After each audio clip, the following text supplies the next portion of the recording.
Doctor Who, The Woman Who Fell to Earth. Excuse the fact that I'm eating. I've just been working quite a lot recently and I haven't really had much of a chance to get this video out. You can tell it's got a different tone straight away, from the cinematography to the way it's acted, to the quality of the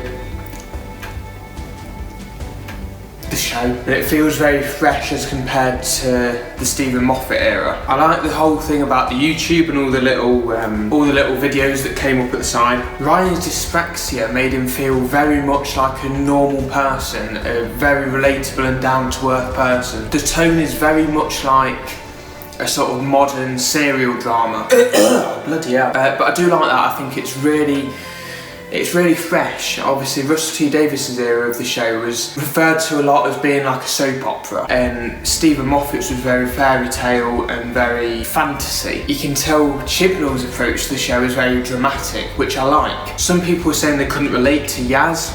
Obviously, that was not necessarily dislike for her, and to an extent I'd agree, but obviously not everyone has issues like dyspraxia or cancer in Graham's case. I still think she can be a very interesting character without something like that. Something I really wish this story had was a title sequence. Hopefully the rest of the series is going to have one. I've heard from a lot of places that there is going to be some, and the only episode not to have one is The Woman Who Fell to Earth. I think Graham is actually one of my favourite characters so far. I just think he thinks very practically, and he's like what I'd be in that situation. The fact that he doesn't want to get involved in all this and he's just been dragged into it.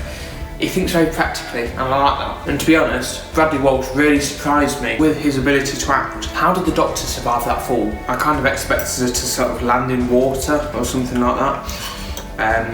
But whatever. You can definitely see hints of other actors to have portrayed the Doctor in Jodie's performance, namely David Tennant. I did like the way they didn't focus too much on the fact that the Doctor is now a woman. If it was the Moffat era, you wouldn't hear the end of it. The way the Doctor was lying down on that sofa, asleep and sort of blowing out that regeneration energy, was obviously very reminiscent of the Christmas invasion. The DNA bombs were actually using Torchwood in Kiss Kiss Bang Bang, which was obviously written by Chris Chibnall. If the Doctor did what she did to my phone, I'd go fucking sick. The story very clearly took a lot of inspiration from films such as Terminator and Alien vs Predator.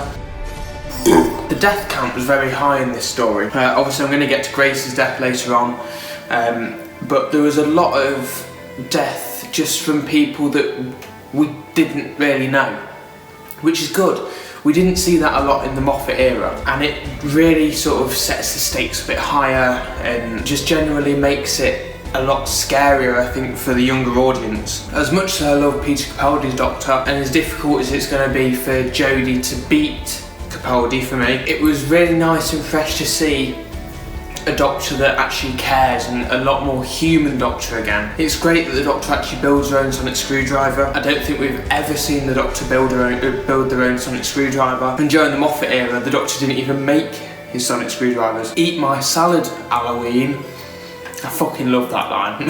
The teeth on Tim Shaw's face are in better condition than the ones in his gob. I really like the way Ryan wouldn't let his dyspraxia get in the way of him climbing that crane. The way the Doctor won against Tim Shaw was very doctory. Jodie's I am the Doctor moment was lovely, I think. By this point, she is definitely the Doctor. There's no doubt in it. Obviously we can't say how amazing a Doctor she is because she's only been in one episode, but you can tell she is the Doctor. Swiss Army Sonic.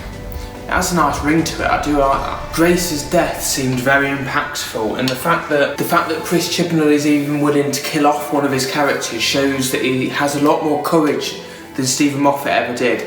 Because Steven Moffat never liked to kill off his characters. Chris Chibnall clearly is alright with that, and he's not scared to do it, which is a really, really good thing. I like the way Ryan's YouTube video was, it started off as all thinking it was the Doctor.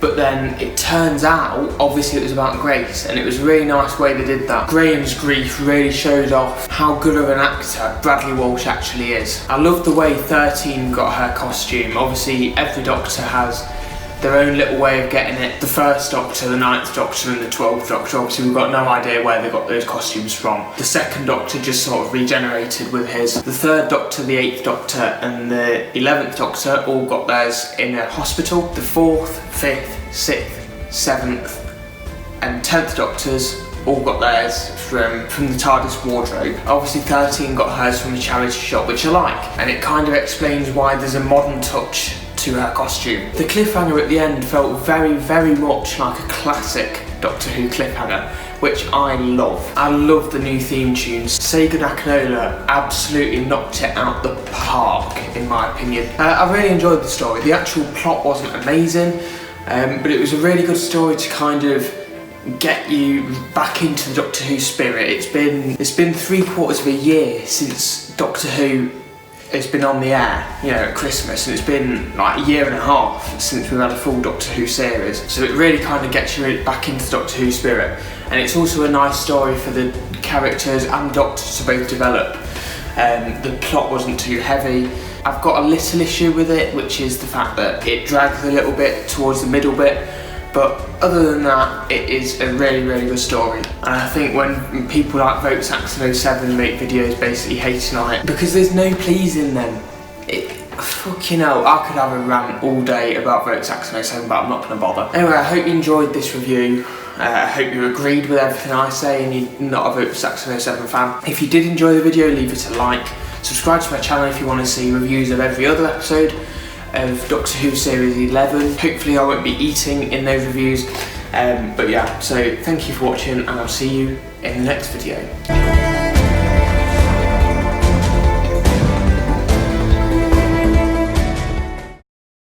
Don't forget to subscribe to the official Harry Davis YouTube channel.